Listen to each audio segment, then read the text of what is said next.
Bonsoir à toutes et à tous, et ravi de vous retrouver comme tous les soirs sur Média TV dans 60 minutes pour comprendre. Nous sommes le mardi 19 janvier et nous sommes en direct. Et comme tous les soirs, nous allons nous donner 60 minutes pour essayer de mieux comprendre ce qui fait l'actualité nationale et internationale. Nous le faisons en votre compagnie, donc n'hésitez pas à réagir, comme d'habitude, sur les réseaux sociaux, la page Facebook de Média TV ou sur le compte Twitter de l'émission sur le hashtag 60MPC.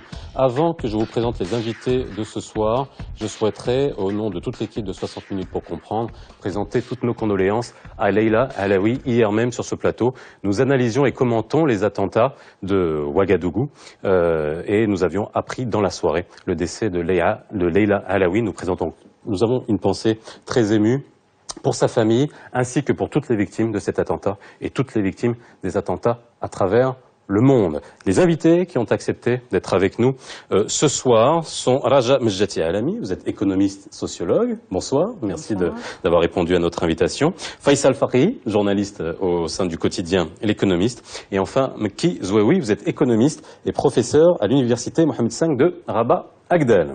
C'est le mois dernier qu'a été lancé à Casablanca, dans le quartier Sidi Bernossi, la deuxième plateforme de proximité destinée à sortir 500 vendeurs ambulants de l'informel. Pas moins de 24 structures similaires sont programmées sur l'ensemble de la préfecture à long terme pour structurer et encadrer un secteur qui représente, selon les chiffres de l'Organisation internationale du travail, autour de 46% de notre PIB. Alors, comment définit-on l'économie informelle et quel secteur concerne-t-elle? Quelles sont ses retombées en matière économique et surtout en matière sociale? Quels sont les plans prévus pour encadrer ce secteur qui constitue une source de revenus pour plus d'1 million de personnes?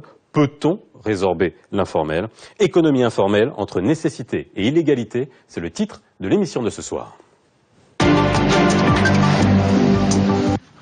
Le Conseil économique, social et environnemental définit l'économie informelle comme un ensemble d'activités économiques légales qui se réalisent en marge des législations en vigueur, regroupe des petites activités et entreprises rémunératrices, souvent individuelles ou familiales, et se caractérise par l'inobéissance au cadre fiscal et juridique étatique, l'absence d'une compatibilité légalement tenue et les salaires non déclarés. La première enquête nationale sur l'informel au Maroc a été réalisée par le HCP en 1999. La seconde, plus détaillée, est celle de 2007. Elle reste une référence. Selon les résultats de l'enquête nationale sur le secteur informel de 2007, le nombre d'unités de production informelle est estimé à plus d'1,5 million d'unités, soit la création de 40 000 unités par an en moyenne. Plus des 2/3 exercent en milieu urbain. La plupart des unités se concentrent dans le Grand Casablanca et à Marrakech, Tensift El Haouz. Selon le secteur d'activité, le commerce et réparation reste le secteur de prédilection pour ces unités, avec une part de 57%. Cette part a augmenté depuis 1999 de plus de 4 points. La part du secteur industriel a reculé, cédant la deuxième place au secteur des services. Pour ce qui est du secteur de la construction, il a également vu sa part baisser. À l'international, la contribution du secteur informel au PIB se situerait entre 25 et 50% en Afrique de l'Ouest et à 32% en Asie. C'est ce qui ressort d'un rapport de l'Organisation mondiale du travail. Alors, résorber l'informel, est-ce que c'est possible? En tout cas, on va voir toutes les actions qui sont entreprises et surtout, de quelle manière on le mesure. On a eu des chiffres aujourd'hui, que j'ai présentés. On a des études qui datent de 2007 sur l'informel. Raja Mejjati Alami, vous avez commis cet ouvrage, le secteur informel au Maroc, donc vous avez bien étudié la question. Il y a informel et informel. On commençait la discussion même avant le début de cette émission. Alors, c'est quoi l'informel finalement, si on devait avoir une définition stricto sensu? Alors, l'informel, je ne dis pas secteur ni économie, l'informel est une notion qui est utilisée pour désigner des activités aussi différentes, aussi hétérogènes, que la micro-entreprise telle que l'artisanat, les petites unités de production qui sont de tradition ancienne et qui n'ont rien d'informel. Oui. Elle est utilisée également pour désigner des activités de rue, les marchands ambulants, le commerce, les activités de narcotrafic ou de contrebande, ou encore les activités souterraines, qui consiste en des entreprises qui se cachent délibérément il y a l'informel légal, pour... il y a l'informel illégal. Voilà. Bon, Alors, voilà. Ouais, il y a déjà cette D'ailleurs, définition. il y a une notion pour désigner cet informel légal, mais qui existe, c'est-à-dire qui fonctionne au vu, au su de tout, des autorités et qui est toléré. On appelle ça ces activités allégales. Allégales. Allégales. Oui. Alors, donc, c'est privatisé, c'est comme amoral et immoral, donc allégal. Donc, Okay. allégal. Alors, et justement, il ne faut pas confondre entre ces différentes composantes de l'économie informelle.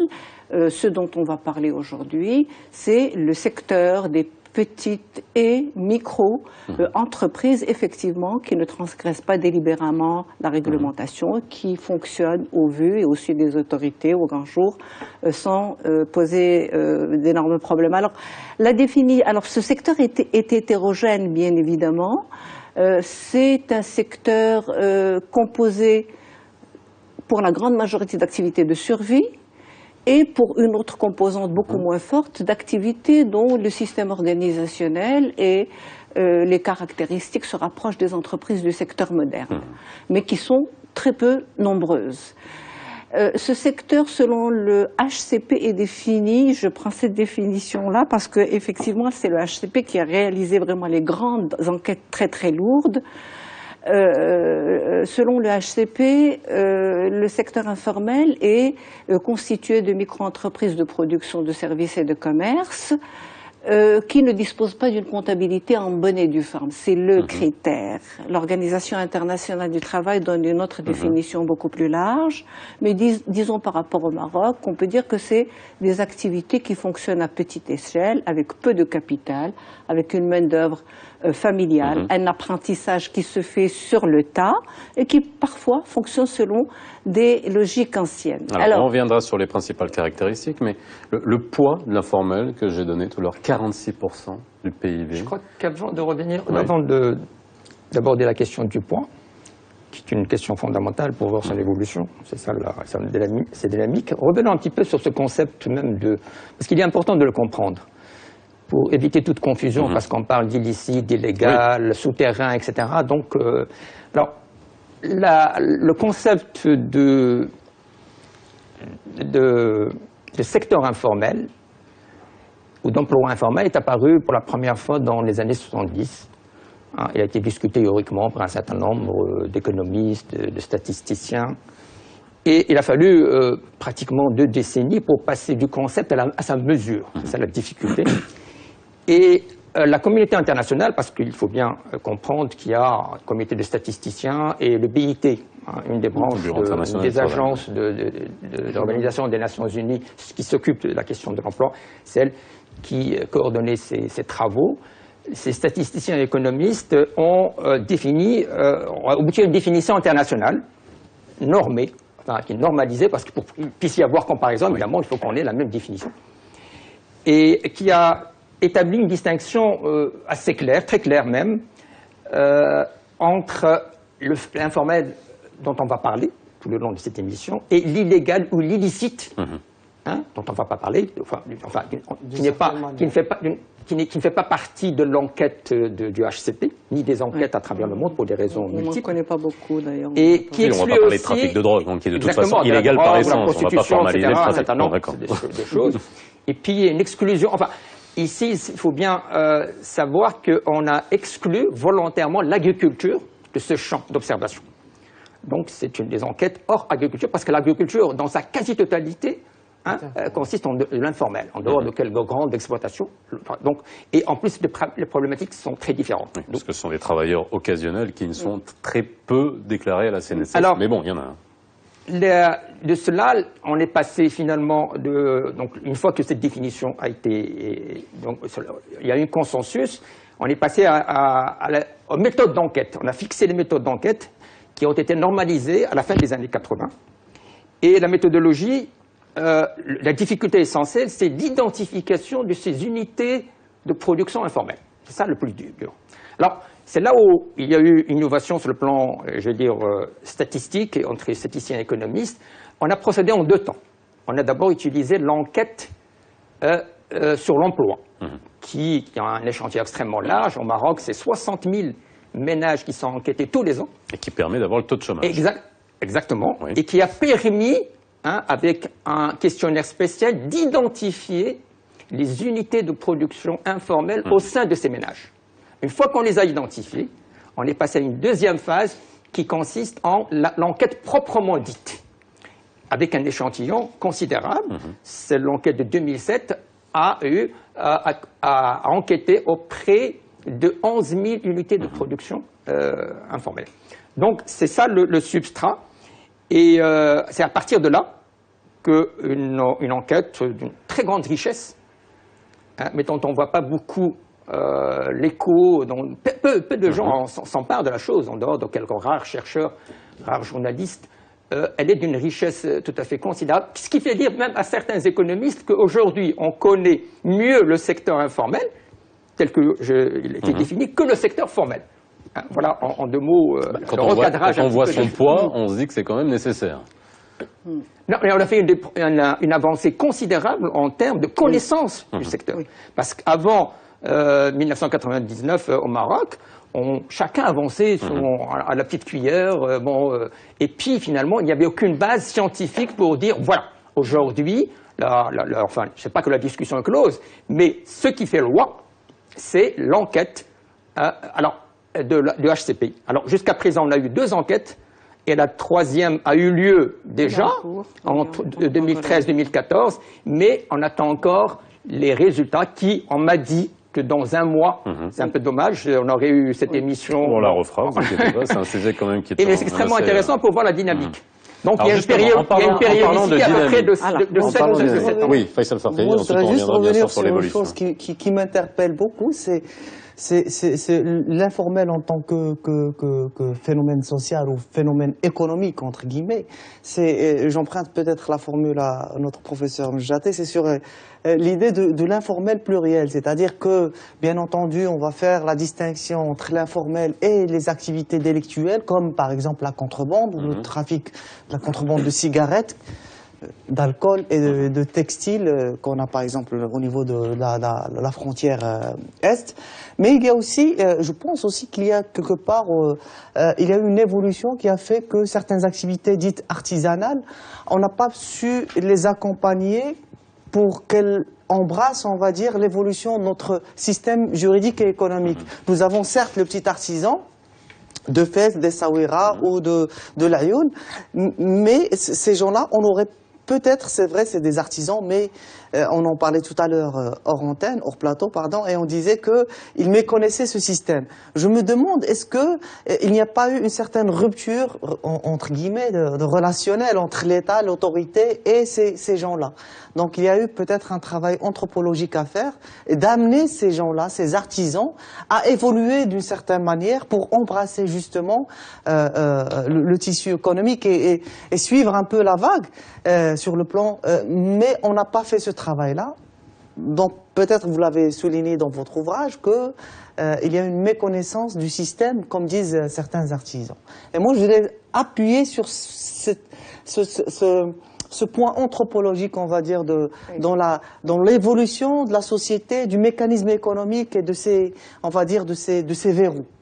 Alors, l'informel aujourd'hui, moi si je prends une définition qui va mettre d'accord tout le monde, c'est tout simplement toutes ces entreprises, toutes ces unités économiques telles qu'on les appelle d'un point de vue économique, qui finalement échappent à l'impôt et qui sortent du radar du fisc. Parce que finalement aujourd'hui, qu'est-ce qui pose le problème de cet informel? C'est de ramener ces gens-là dans leur capacité contributive à payer des impôts comme une autre partie de la population, comme on est la moitié. Est-ce qu'on est aujourd'hui... La définition qui a été retenue comme... Pardon, qui a été retenue pour des raisons pratiques et pour simplifier, c'est toute unité de production qui ne tient pas une comptabilité en bonne et due forme, que cela a été dit, selon les règles. Oui, vous savez qu'il y a des régimes au niveau fiscaux qui existent chez nous, qui ne nécessitent pas une comptabilité tenue. Ça ne veut pas dire qu'ils ne payent aucun impôt.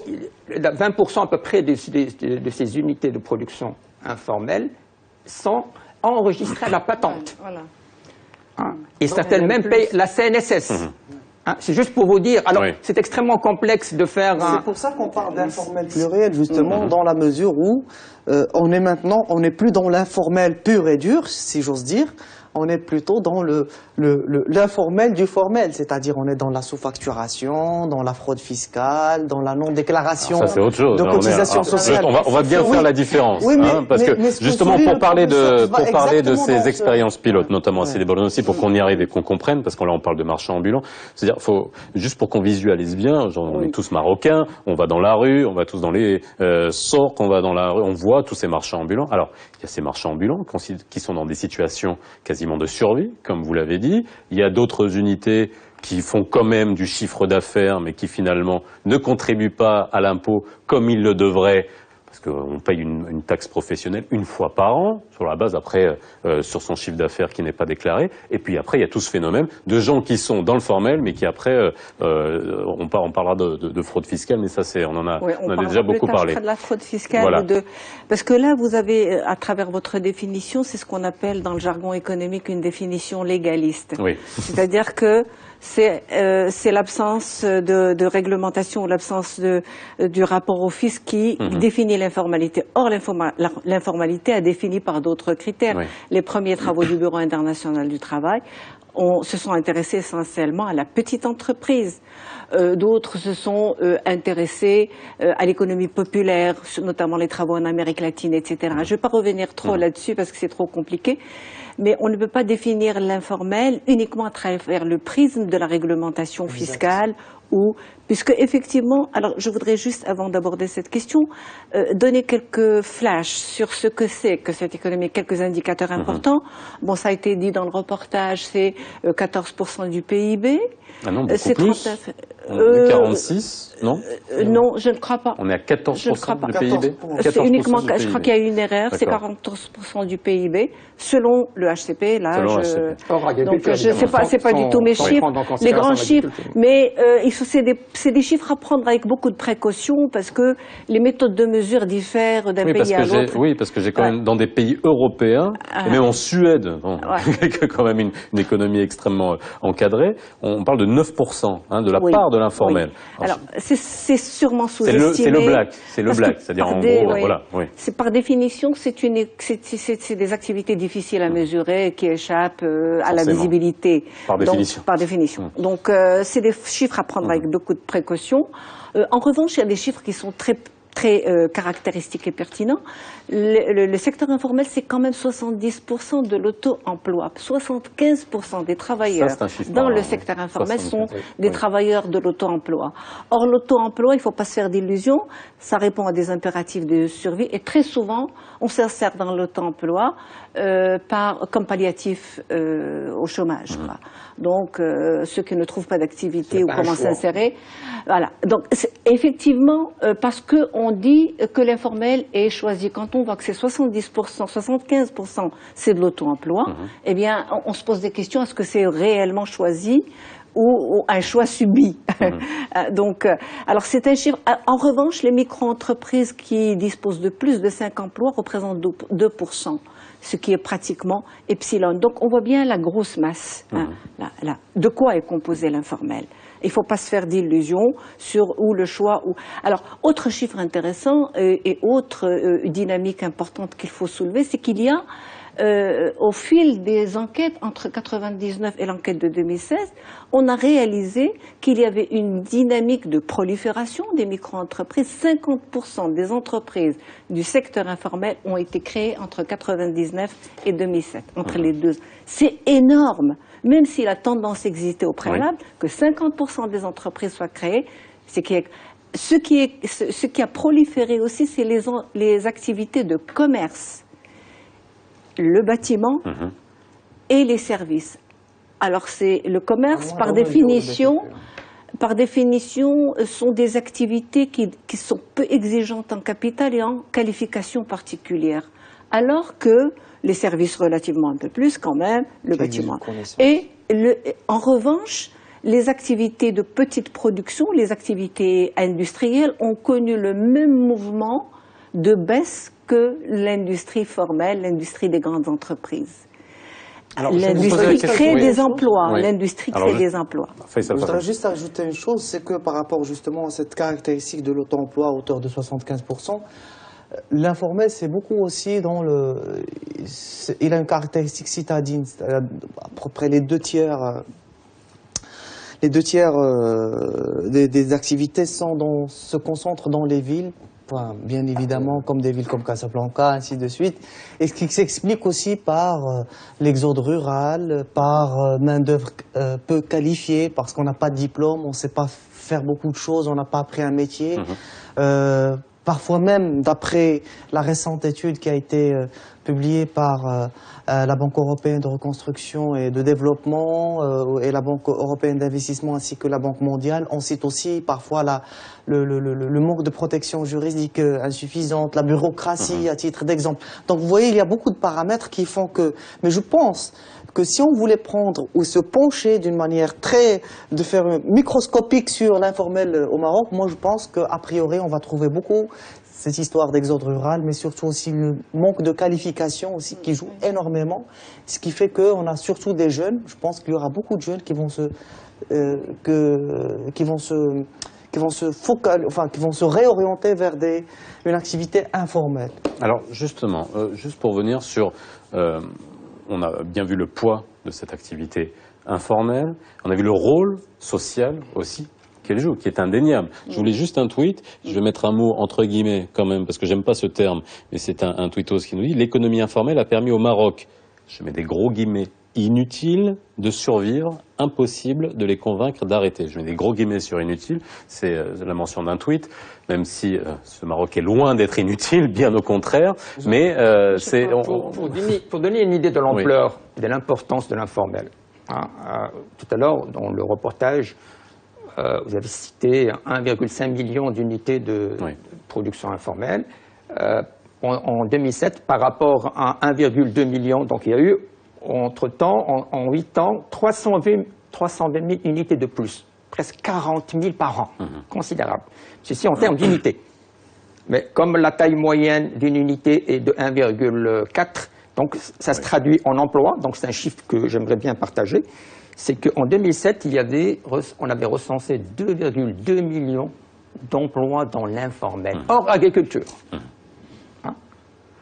comparé à 1,9 million en 1999. Ce qui fait qu'ici aussi, nous avions, c'est-à-dire le secteur informel a créé annuellement 40 000 emplois par an. C'est autant de gens. À un moment où le secteur moderne de l'économie débauchait. Le paradoxe dans tout cela, c'est qu'en même temps, le poids de l'informel dans la création de richesses dans le produit intérieur brut a diminué. C'est-à-dire, je vous donne les chiffres, il est passé de 16,3% en 1999 à 14,3% exactement en 2007. Donc il y a une baisse de 2% qui est très significative. Donc c'est le poids en termes. Et la part dans l'emploi non agricole également a baissé de 2% puisqu'il est passé de 39% à 37%. Alors c'est ça le paradoxe qui est intéressant, c'est qu'en même temps, et ça c'est classique, c'est plus l'économie progresse, plus elle est diversifiée, plus elle se complexifie et plus le poids de l'informel baisse en termes de sa part dans le PIB, mais en même temps, il continue à créer de l'emploi et avec un volume. Alors, la question qui se pose aujourd'hui, par rapport, on n'a pas les données de 2014, mais la grande question, est-ce qu'on va assister, y aura-t-il confirmation de cette tendance ou non? Moi, mon sentiment, c'est que, en logique, compte tenu de la diversification de l'économie marocaine, de taux de croissance soutenu qu'il y a eu ces 10 dernières années, il va y avoir confirmation de ce paradoxe, c'est-à-dire baisse du poids de l'informel en tant que part dans le PIB, mais en même temps, elle continuera à créer des emplois. On ne sait pas à quel rythme. On ne sait pas à quel rythme. Et c'est ça on va assister à ce phénomène-là, d'ailleurs qu'on perçoit aujourd'hui quand on se balade dans la rue.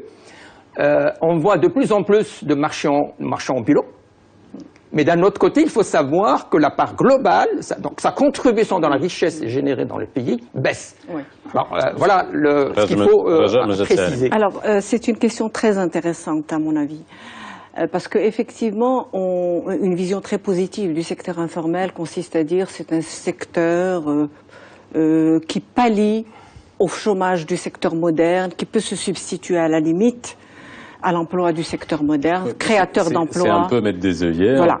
Parce qu'on est quand même sur des métiers extrêmement précaires avec des revenus extrêmement faibles. Voilà. Bon. Alors, il crée des emplois, des revenus et des formations dans des conditions effectivement d'une très grande précarité. N'oublions pas que le secteur, il y a une absence totale de protection sociale et ça c'est très intéressant à souligner et j'espère il y a eu un projet, il y a le projet de l'association de l'AMI, l'assurance maladie obligatoire pour les indépendants, les professions libérales, où une part de l'informel doit être inclus. Alors ils vont procéder progressivement. À commencer par les plus structurés, les médecins, pharmaciens, etc., etc. Et donc, il est important de souligner qu'il y a absence de protection sociale dans ce secteur, qu'il n'y a pas de contrat de travail. Vous allez me dire que même dans le secteur formel de l'économie, ça existe, mais il y a de simples contrats verbaux qui scellent une alliance entre deux partenaires. Une relation entre employeur et employé, elle est régie de toute façon. Il y a de l'instabilité dans l'emploi, des revenus qui sont irréguliers, des revenus hétérogènes, certes pour les patrons, ils sont un peu plus élevés que le SMIC, mais pour la grande majorité, ils sont inférieurs. Alors, donc c'est une très grande, de la grande fragilité et de la vulnérabilité qu'il faut souligner au sein du secteur informel. C'est aussi le travail des femmes, c'est aussi le travail des enfants. Il ne faut pas l'oublier que de nombreux enfants travaillent encore dans le secteur informel. Les moins de 18 ans, parmi au sein des mécaniciens garagistes, au sein de tout ce volet-là. Mais en même temps, les petits-enfants qui vendent des sachets en plastique ou autre chose qu'on voit moins peut-être dans les grandes villes, mais dans les villes moyennes, ils sont très très nombreux. C'est aussi ça, et c'est la grande précarité. Mais là aussi, dans le terme de définition, on est à la limite entre la mendicité et l'activité informelle. Je passe la parole à ce que disait Kizwewi pour terminer justement sur ce paradoxe entre des emplois qui prolifèrent au sein du secteur informel et un PIB qui baisse, alors part dans le PIB, parce que, en fait, c'est les activités de commerce qui se consolident. Et les activités de commerce, ce n'est que de l'argent qui fait changer de main. Le gâteau est le même. Il n'y a pas de création de richesse. Le gâteau et il y a une démultiplication et une divisibilité. Ça crée de la divisibilité. C'est-à-dire qu'on a quelque chose qui va être divisé jusqu'à arriver au consommateur final. Qui ne s'est pas baladé dans les jotillas pour ne pas trouver parfois une pièce ou un jeu de cartes déjà usagé qui est en train de se vendre. Donc, voilà le paradoxe. 110 milliards de dirhams en termes de valeur ajoutée. De valeur absolue. Excusez-moi, là on voit bien que la nature a horreur du vide. Il y a un moment, on ne peut pas dire les gens qui sont dans l'informel, il y a création d'emplois qui est en train de se mettre. On va voir les moyens qui sont mis en œuvre. Parce que quand on parle de faire passer l'informel vers le formel, certains parlent de passer de l'ombre à la lumière, mais là aujourd'hui, il faudrait quoi? Que ces nouveaux emplois qui se créent dans l'informel soient captés et soient créés dans le formel. Et c'est là où je voulais en venir par rapport au paradoxe. Moi franchement, je pense que je vais peut-être légaliser un peu le débat, mais on n'a jamais assisté à une production législative aussi énorme.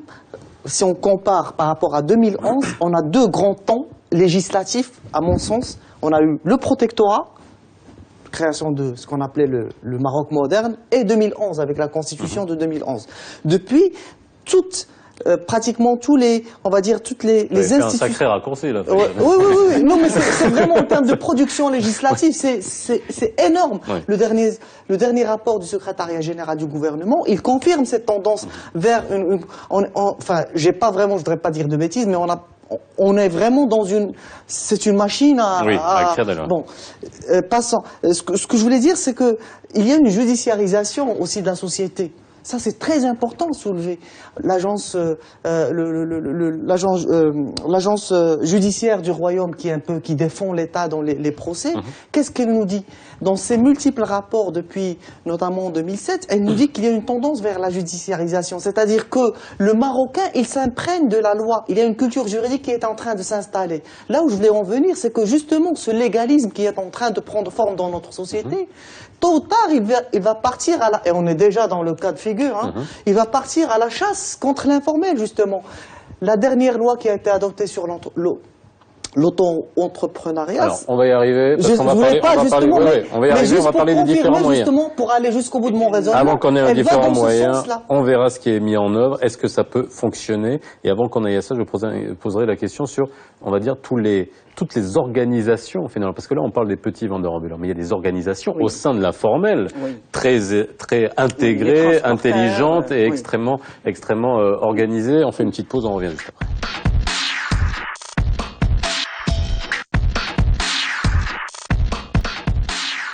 Retour sur le plateau de 60 minutes pour comprendre, et on essaye de comprendre finalement de quoi est composée l'économie informelle et surtout les solutions qui peuvent être mises en œuvre. Hein. On va parler des plateformes de proximité, on va parler du statut de l'auto-entrepreneur, on va parler des amnisties fiscales pour essayer d'amener les gens vers le secteur informel. Ce qui me faisait vous poser la question tout à l'heure par rapport, vous m'avez dit que j'avais une analyse très légaliste de la chose, mais quand on a mis en place des dispositifs pour ramener les gens vers le formel, c'était des dispositifs fiscaux, hein, bien sûr. Bon, on va y revenir. Avant qu'on parle des solutions, je vous pose une question toute simple. Aujourd'hui, on parle de commerce ambulant, on parle de marchands ambulants, on parlait tout à l'heure, avant l'émission, de marchands de DVD, on est dans l'illicite. On a des chiffonniers, hein, c'est aussi une activité, les Michel, hein, qui sont une activité extrêmement utile, hein, pour l'environnement également. Il y a des organisations derrière. On voit bien qu'il y a aussi toute une pyramide, que c'est huilé. Je pense aux DVD piratés, on voit bien que tout le monde a la même chose en même temps. Il y a une organisation derrière. C'est-à-dire qu'aujourd'hui, on n'est pas seulement sur des unités qui sont éparses, indépendantes, on a aussi des capacités à fédérer et à mettre en place des systèmes économiques qui tiennent la route finalement à la manière d'entreprises structurées. Écoutez, non, je crois que d'abord, ce qu'il faut souligner, c'est qu'il y a des interrelations très fortes entre le formel et l'informel. Il ne faut pas se faire d'illusions. On connaît très très bien, il y a une affaire qui a éclaté il y a quelques années par rapport aux marchands ambulants, ce qu'on appelle les tabliers, hein, ils sont sur des tables de fruits et légumes, et on a vu que derrière, à Casablanca, derrière cette grande structure, il y avait des grossistes, un grossiste avec un hangar énorme, très structuré, très organisé, et qui envoyait donc son réseau de distribution. Les réseaux de distribution. Donc, il y a des interrelations fortes entre le formel et l'informel. Il ne faut pas se faire d'illusions. De la même façon que, en tout cas moi, les enquêtes que j'ai menées dans les médinas, etc., très très souvent on avait un magasin de bonneterie, petite confection, et à la porte il y avait une table, et c'était la même personne qui disposait et de la table et du magasin, donc du localisé et du non localisé, ambulant, etc. Dans la dinanderie, dans l'artisanat aussi qui s'informalise, c'est la même chose. Hein.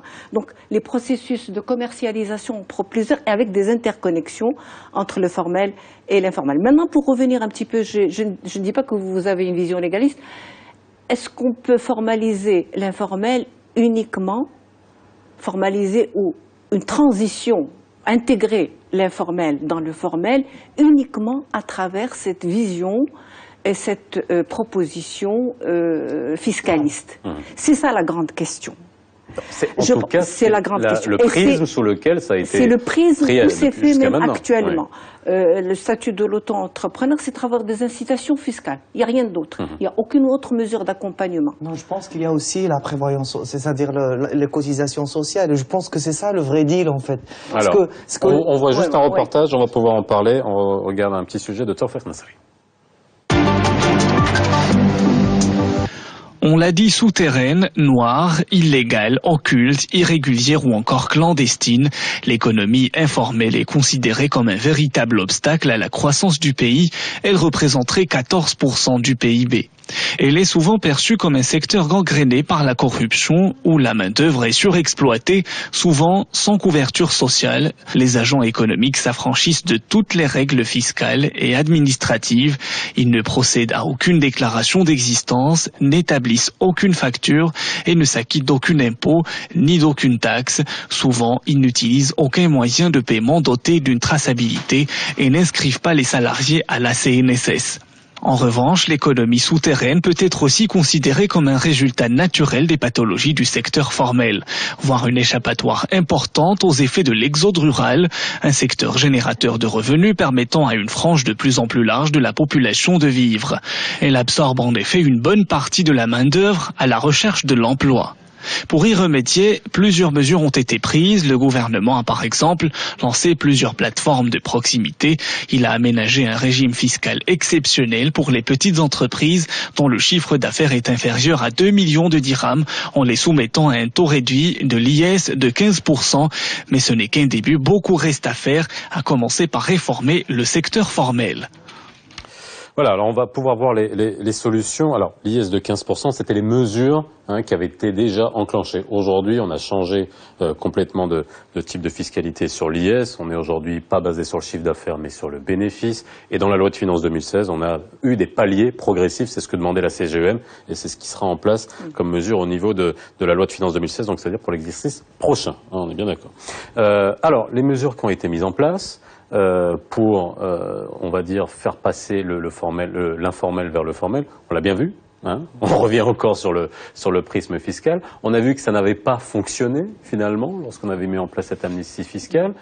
Alors, c'est-à-dire qu'aujourd'hui, il faut aller vers une autre, vous disiez, Faisal Fakhi, c'est un autre deal qu'il faut, justement. C'est exactement ça. Je pense que quand on a une politique, surtout en matière sociale ou économique, bien évidemment, il faut montrer l'intérêt pour la cible. Qu'est-ce que je gagne si je passe de l'informel au formel? C'est quoi l'argument? Exactement, voilà. l'argument. Qu'est-ce que je gagne? C'est aussi simple que ça. Je pense qu'aujourd'hui, que la plupart des gens, j'en suis convaincu que c'est le volet social qui va les pousser à migrer vers le formel. Pourquoi? Parce que les gens, ils savent qu'ils ont besoin d'une assurance maladie, qu'ils ont d'une prise en charge, d'une retraite, d'une prise en charge en cas d'accident, ainsi de suite. Enfin, contre les accidents de la vie en général.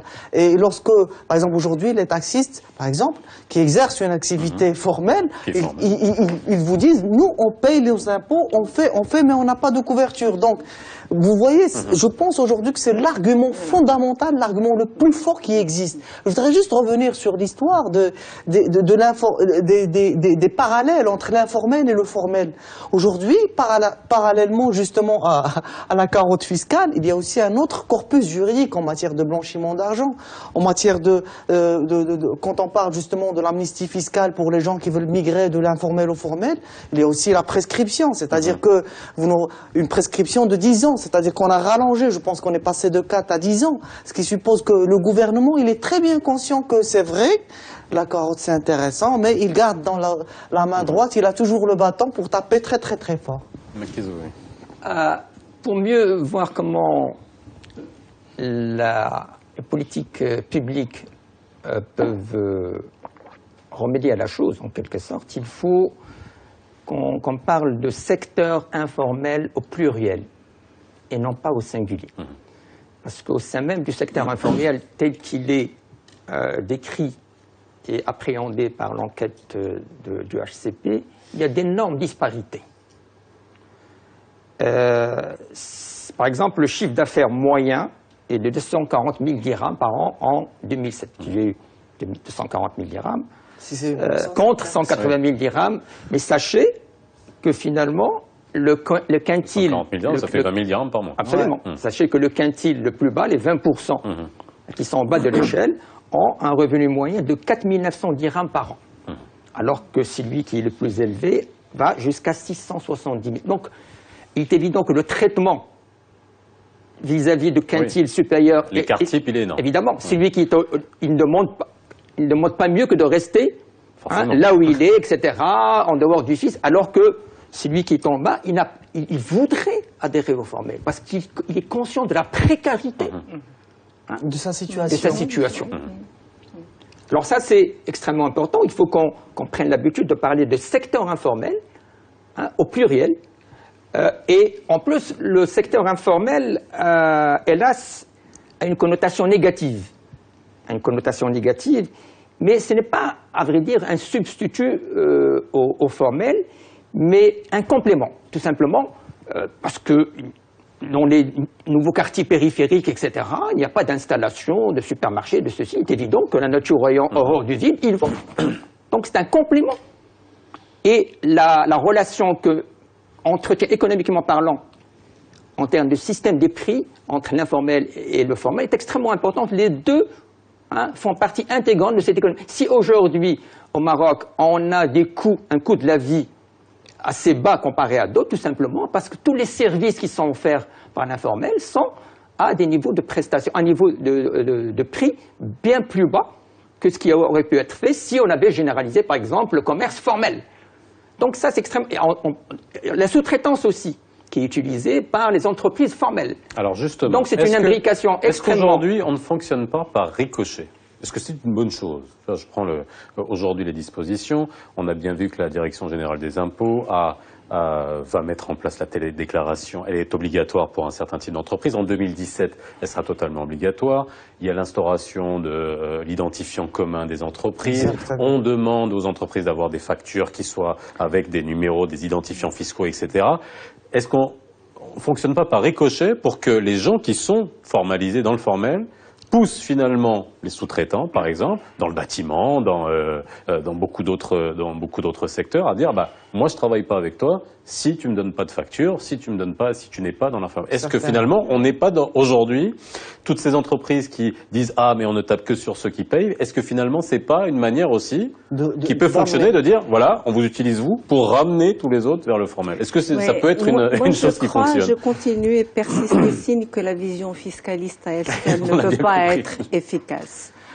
Et il y a des expériences internationales intéressantes qui ont montré leurs preuves. Alors il y a l'Uruguay, le Brésil et l'Inde, on a des expériences qui sont intéressantes. On a des expériences en Uruguay qui sont intéressantes, mais aussi en Asie, en Afrique. Alors je vous prends juste l'Uruguay.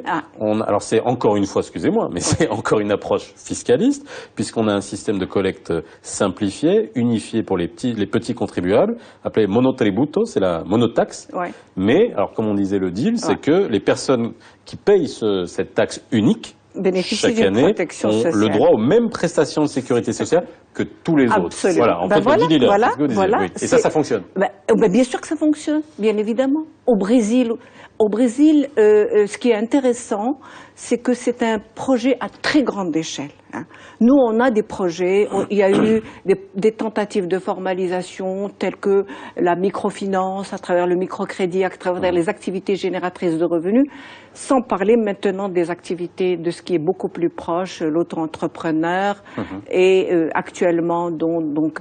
Alors, moi, ce que je dis, la vision fiscaliste, elle est intéressante, mais elle n'est pas suffisante. Autrement dit, les acteurs de l'économie informelle ont des stratégies de contournement par rapport à ça. Ils connaissent le terrain, ils savent. Vous les pourchassez, ils vont se reproduire ailleurs. Il ne suffit pas de mettre en place un terrain et construire comment dirais-je, des chapiteaux pour que ceci fonctionne. On sait très très bien que le grand problème qui se pose par rapport aux informels, le grand obstacle, que ce soit par rapport aux activités localisées ou ambulantes, c'est le problème de la demande. De la formation, bien évidemment, il y a de nombreux obstacles. Mais si on les met dans un terrain où il n'y a pas ce que les géographes appellent une économie d'agglomération, et la plupart des activités soient là. D'ailleurs, c'est de Bornossi, je pense, ou un autre projet à Casablanca, ce que revendique un petit peu, ce que contextent les informels, c'est de dire, mais il n'y a pas de moyen de transport, on ne peut pas accepter un terrain, personne ne va venir. Et ils ont tout à fait raison. Parce que les triporteurs leur stratégie... qui sont dans l'informel, qui sont illégaux. Pour voir la perception de l'avenir, la question de la perception de l'avenir a été posée dans cette enquête, dans les enquêtes du HCP, aux concernés, à ceux qui travaillent. Alors, selon qu'ils sont optimistes pour l'avenir ou pessimistes, ils se partagent pratiquement moitié-moitié, selon le secteur, selon la classe de quintile où ils se en haut de l'échelle ou en bas de l'échelle. Donc, sans rentrer dans le détail, mais il leur posait la question, quel type d'assistance vous souhaitez? Alors, ce qui vient en premier, c'est quoi? C'est d'abord l'accès au crédit. L'accès au crédit parce que c'est là où le bas blesse et parce que la contribution du système bancaire classique est extrêmement limité, 2 ou 3%, alors que l'essentiel vient de l'épargne personnelle, hein, près de 50%, 20% provient des prêts accordés par des amis ou de la famille. Donc ça, c'est un obstacle majeur. Et on n'a pas vu d'avancée en dehors de la question du microcrédit, mais ça, c'est pas le système classique. Alors, justement, l'enquête de 2014 va nous renseigner, va être extrêmement intéressante pour voir quel a été l'impact du microcrédit en termes de financement. Ça, on attend les... Et puis, la deuxième demande qui a été faite, enfin, le deuxième souhait, c'est l'acquisition d'un local professionnel, tout simplement. Parce que, on aura peut-être oublié de le dire, mais l'informel, en 2007, ceux qui étaient n'avaient pas de local représentaient 50%. Absolument. Alors, donc sur le 2 millions et quelques qu'on a, donc la moitié. Et c'est essentiellement, évidemment, des marchands ambulants qui, dans le monde urbain, si mes souvenirs sont bons, représentent à peu près 850 000, dont 250 000 uniquement comme marchands ambulants. Et les autres, 260 000 à peu près, c'était des commerçants de détail qui avaient des locaux. Donc, c'est aussi important d'avoir une idée, parce que nous, généralement, quand on parle de l'informel, les gens ne voient que les marchands ambulants. Mais non, ils représentent seulement 10%, ou disons 12% de l'ensemble Et en plus, des employés. d'un point de vue manque à gagner, non, encore une fois, pour l'administration fiscale, c'est parce qu'ils sont visibles, parce qu'ils ont des revenus parce qu'il y a encore une partie non négligeable qui travaille à domicile. Ils payent des impôts, il y a des droits de place qu'ils payent. Ils payent des impôts locaux. Oui, ils payent des ceux taxes qui directes. sont des taxes directes, ceux qui sont localisés payent des patentes, ça a été dit tout à l'heure. Mais ce qui le contexte le plus, ce n'est pas le fait de ne pas payer, c'est pas le montant et le fisc, en tout cas dans l'artisanat que je connais le mieux.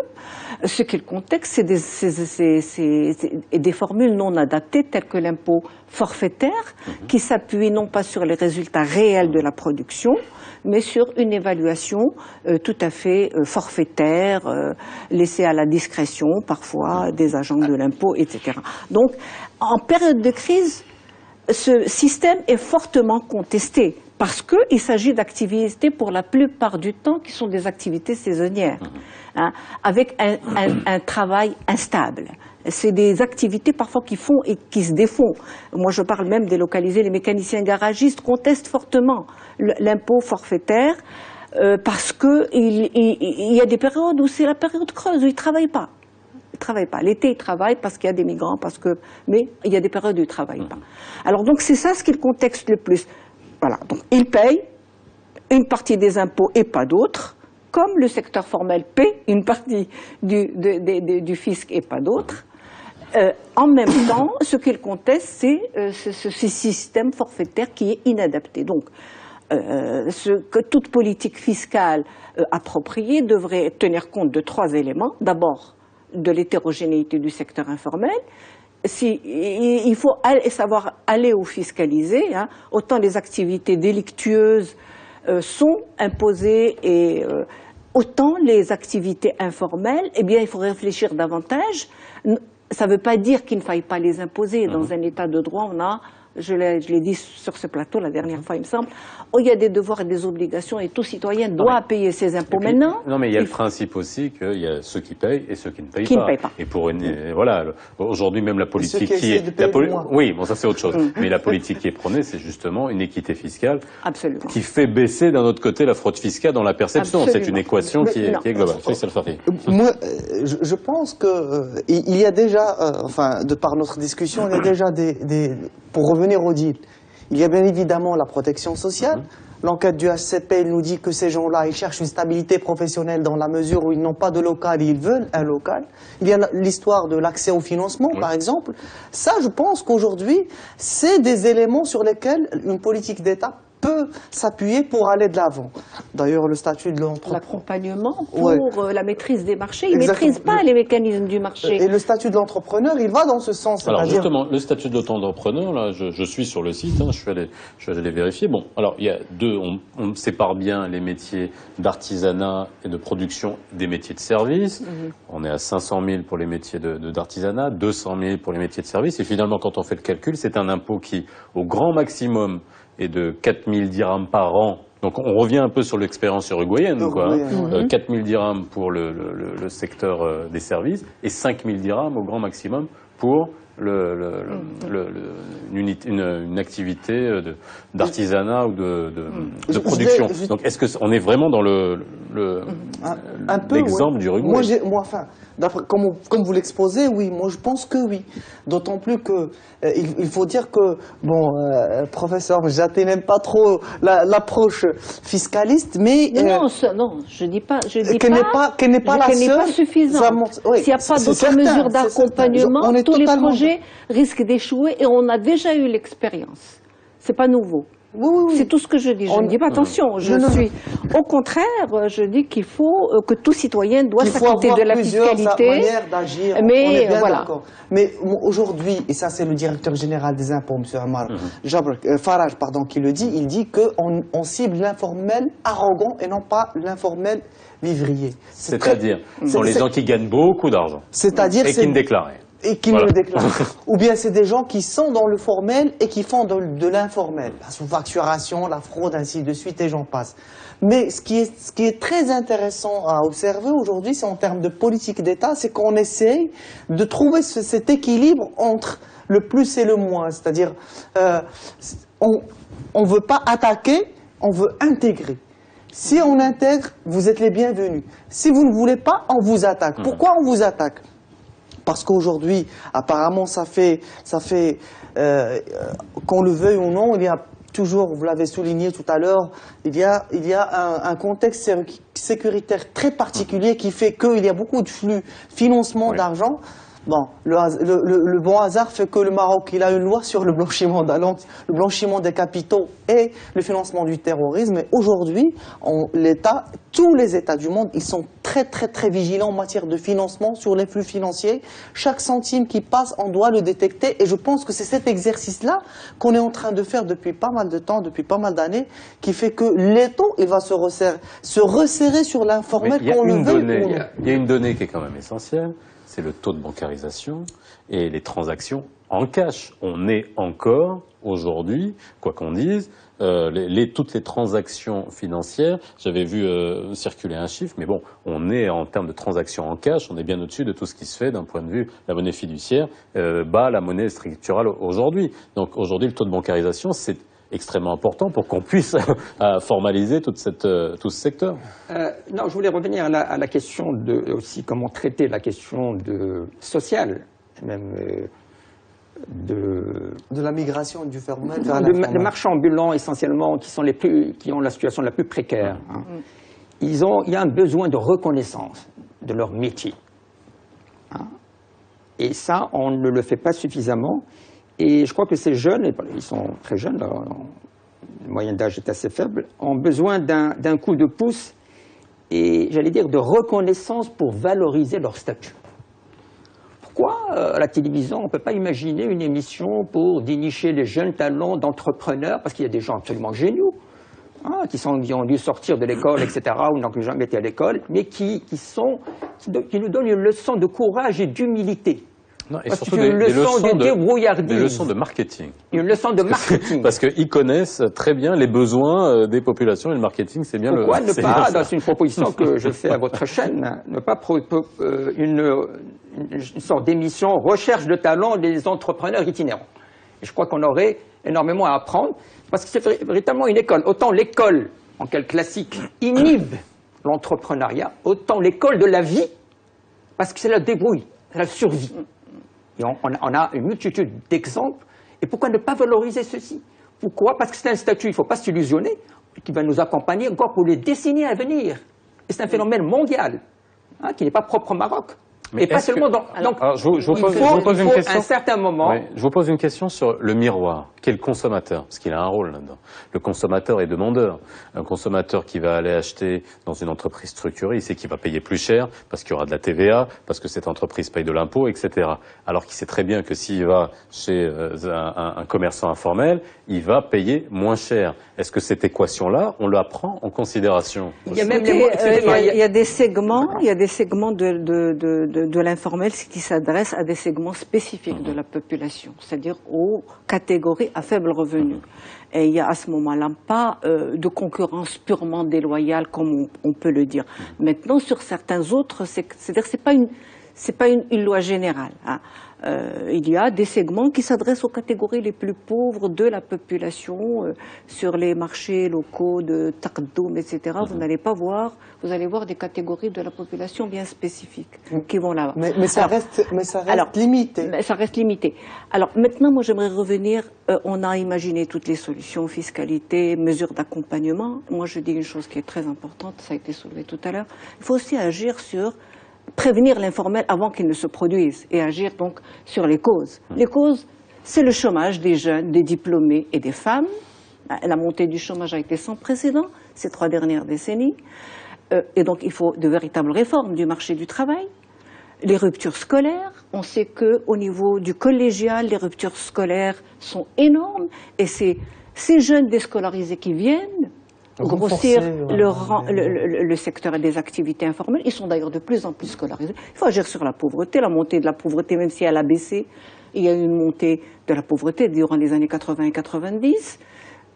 Il faut agir sur le mode de développement d'une manière générale qui est peu créateur d'emplois. Donc il faut aussi envisager toutes ces choses-là. Hein. Sur la manière de penser l'urbain aussi, l'espace urbain, c'est très important parce que qui dit par exemple marchand ambulant dit occupation du domaine public.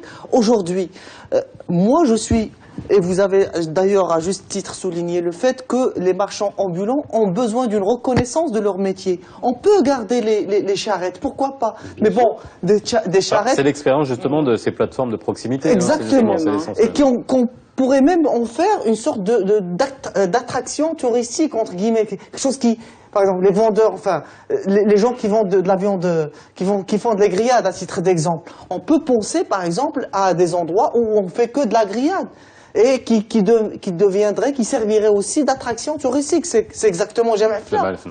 Ça participe de l'animation des villes. Moi, exactement. J'ai des visiteurs suisses que j'avais accompagnés dans le Médina qui disaient vous ne pouvez pas imaginer la chance que vous avez d'avoir cette animation. Nous, c'est pas possible.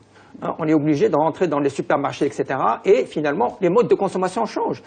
Et les rapports humains, par exactement. exemple. Moi, je fais partie de ceux qui vendent le moins possible au supermarché. Hein. Je privilégie le commerce de proximité, j'ai mes petites habitudes. Donc, ils vont être contents. Je veux dire, il y a un double phénomène. Il y a évidemment la découverte des supermarchés pour la grande majorité de la population, effectivement, parce que bon, il y a encore beaucoup de marge. Mais d'un autre côté, il y a des tendances annonciatrices. Je défends pas la société de consommation, de grande consommation. Mais il y a quand même des considérations d'hygiène aujourd'hui, quand vous parlez d'espaces d'aménagement, qui sont extrêmement importants. On voit les initiatives de l'INDH où on a muni des poissonniers avec des triporteurs qui sont aménagés avec des frigos. Ça, oui. Les expériences qui ont réussi, justement, sont celles qui ont pris en considération ces questions de conditions sanitaires, et aussi celles qui ont été menées à l'échelle locale.